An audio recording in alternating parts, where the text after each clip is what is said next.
баршаңызға мектеп күні әлеуметтік жобасы аясында жаңа оқу жылының жоспарларымен бөлісу және мектеп қауымдастығын біріктіру, шәкірттерді жаңа жетістіктерге шабыттандыру мақсатында мектебімізде апта сайын подкаст жүргізіліп отырады.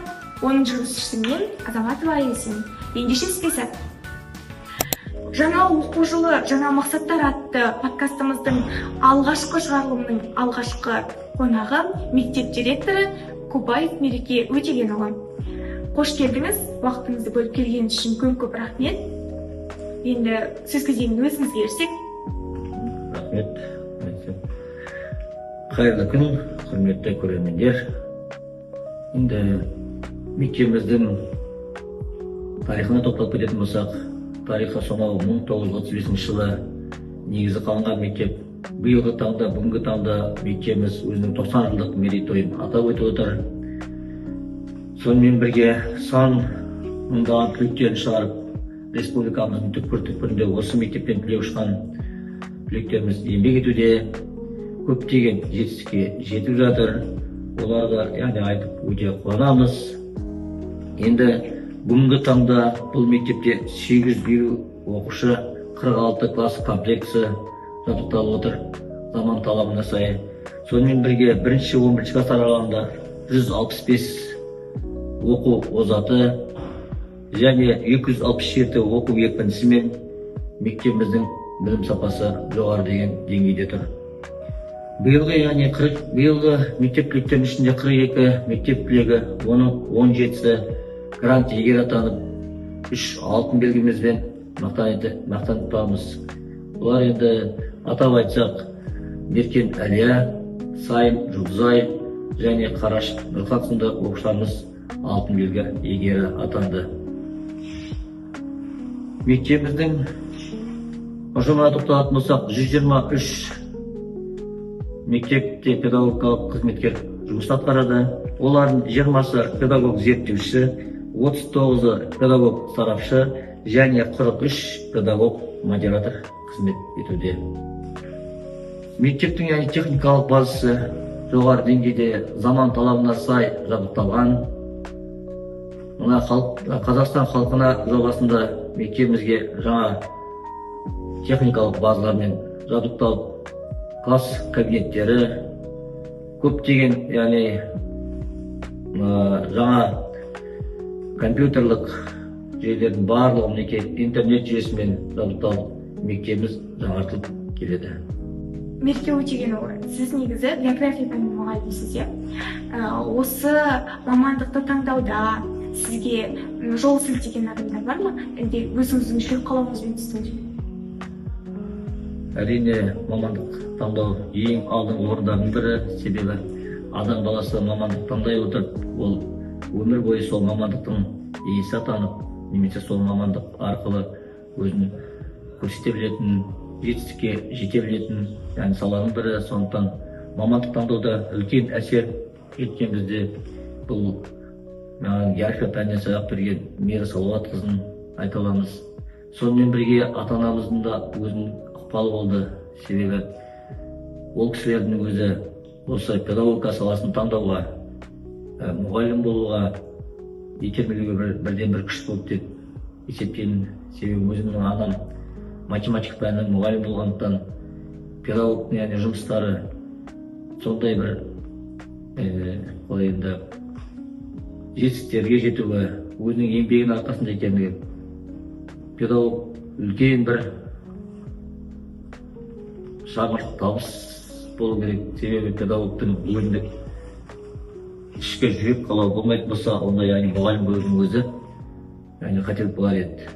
Сондықтан ата-анамыз осы салаға жетелеген және ұстаздарымыздың да ықпалы үлкен болды.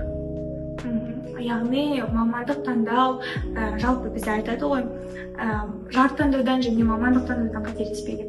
Бұл мамандық таңдаудан сіз қателеспедіңіз деген ойдамын. Өйткені мамандық таңдау адамның өміріндегі, сіз айтқандай, шынымен де ең маңызды шешімдердің бірі. Көп рахмет. Жалпы жаңа оқу жылына арналған қандай мақсаттарыңыз бен басты мақсаттарыңыз бен жобаларыңыз бар? Енді жаңа оқу жылы әрине жаңаша бастауымыз керек. Бұнда енді мінекей жаңа, яғни басты мақсатымыз жаңа оқу жылына жаңартылған білім беруді қолға алу. Сонымен бірге смарт мақсат қойып арқылы мысалы баланы дамыту. Сонымен бірге мінекей бүгінгі күнге өтіп жатқан жобамыз мінекей бүгінгі мектеп күніне аясындағы жобаның енгізуі. Мектебімізде болып жатқан мінекей биылғы оқу жылындағы жаңашыл тұстар деп айта аламыз. Яғни біздің подкастымыз мектеп күні жобасы аясында болып жатыр. Бұл подкаст біздің жаңа жобалар қатарына енген.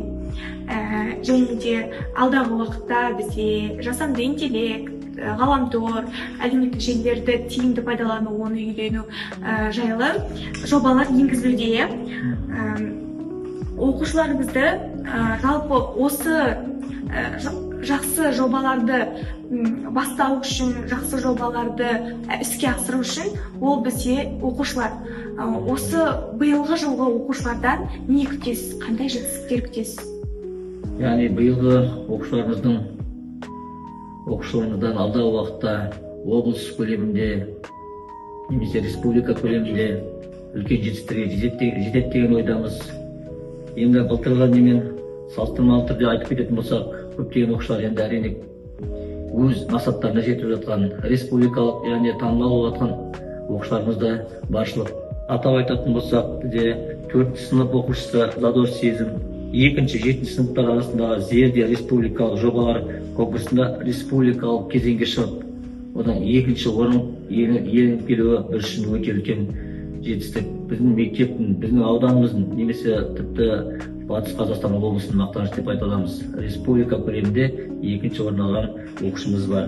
Сонымен бірге Айқанат олимпиадасында жартылай грант иегерлері атанып отқан бүгінгі таңда 9-шы сынып оқушылары Наурызәлі Рита, Мақсұт, Дильназ сынды оқушыларымызбен мақтан тұтамыз.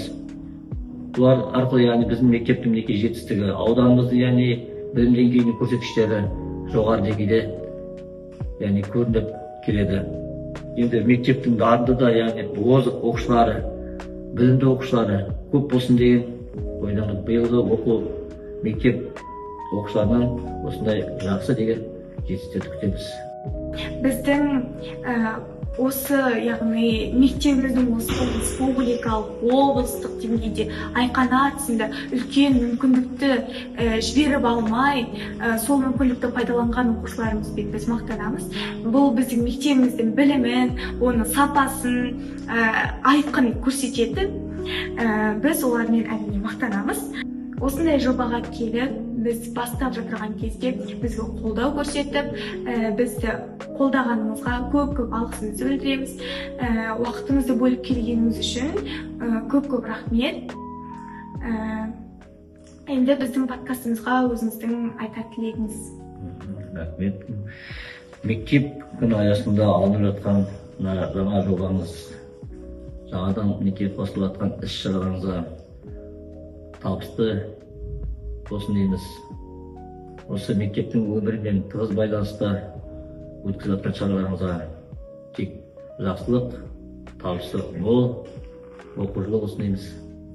Ары қарай жалғасын таба берсін, жақсы деген жаңалықтарды ести берейік.